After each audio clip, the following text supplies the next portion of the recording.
Hello all, welcome to this session. In this session, I am going to explain and practically demonstrate char primitive data type in Java. So let's get started. When you declare a variable with char primitive data type in Java, into that variable we can store a single letter, or we can even store a single digit, or we can even store a single symbol, either a single letter or a single digit or a single symbol as a data we can store into the variable which is declared with char primitive data type only after surrounding that single letter or single digit or single symbol with single quotes. Okay, we can store a single letter or a single digit or a single symbol as a data into the variable declared with char primitive data type when that particular data is surrounded by the symbol single quotes.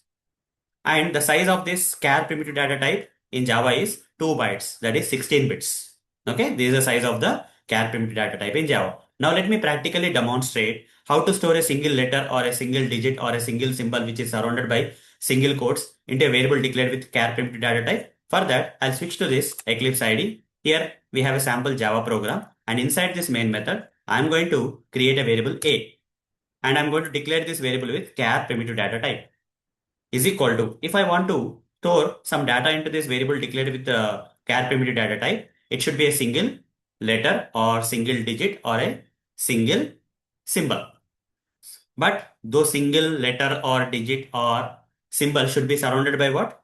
Single quotes. These are the single quotes, starting single quote, ending single quote, semicolon. Now inside the single quotes, I can specify a letter. Let's say letter S. Now if I print it out, system.out.println, if I print this variable, what will happen? This S character or letter will be printed, okay? You see S got printed. Similarly, inside the single quotes, I can also pass a digit, okay? Surrounded by single quotes, I am passing the digit 9, okay? Like this also I can store. A single letter or a single digit can be stored into the variable declared with char primitive data type. You say 9 got printed. Now similarly, I can also specify a symbol. Let's say dollar symbol. Okay, inside the single quotes, I am specifying dollar symbol. This single symbol surrounded by double quotes as a data can be stored into the variable declared with char primitive data type. When you print it, the dollar symbol will be printed in the output console.